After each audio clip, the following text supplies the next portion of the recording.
நண்பர்கள் அனைவருக்கும் வணக்கம். இன்னைக்கு நம்ம இந்த வீடியோல கனரா வங்கி வாடிக்கையாளர்களுக்கு மிக முக்கியமான சூப்பரான ஜாக்பாட் தகவல் வெளியாகி இருக்கு. சோ அதை பத்தி தான் இப்ப நம்ம பார்க்க போறோம். இந்தியாவின் மிகப்பெரிய பொதுத்துறை வங்கிகளில் ஒன்றான கனரா வங்கி பொதுமக்களுக்கு அவ்வப்போது பல்வேறு அறிவிப்புகளையும் சலுகைகளையும் வெளியிட்டு வருகிறது.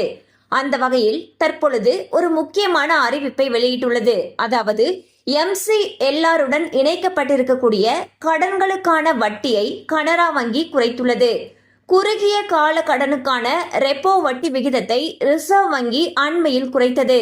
இதையடுத்து வங்கிகள் கடன்களுக்கான வட்டியை குறைத்து வருகின்றன. அந்த வகையில் கனரா வங்கி வட்டியில் 10 அடிப்படை புள்ளிகளை குறைத்துள்ளது. அதாவது 9.1% 9% கனரா வங்கி குறைத்துள்ளது. ஸோ பாத்தீங்கன்னா கனரா பேங்க் அவங்களுடைய கடன்களுக்கான வட்டி விகிதத்தை குறைச்சிருக்காங்க. அந்த வகையில் கனரா வங்கி 10 அடிப்படை புள்ளிகளை வட்டியிலிருந்து குறைச்சிருக்காங்க. அதாவது இதுக்கு முன்னாடி 9.1% இருந்திருந்துச்சுன்னா தற்பொழுது 9% அந்த வட்டி விகிதமானது குறைக்கப்பட்டிருக்கு. மேலும் இது சம்பந்தமான அப்டேட்ஸ் உங்களுக்கு தேவைப்படுச்சுன்னா உங்களுக்கு அருகில் இருக்கக்கூடிய கனரா வங்கி கிளையை அணுகலாம். கண்டிப்பா இந்த அப்டேட் உங்களுக்கு பயனுள்ளதா இருந்திருக்கும் நம்புறோம். மேலும் இது போல அப்டேட்ஸ் உங்களை உடனே ரீச் ஆகணும்னு நினைச்சீங்கன்னா நம்ம சேனலோட தொடர்ந்து இணைந்திருங்க.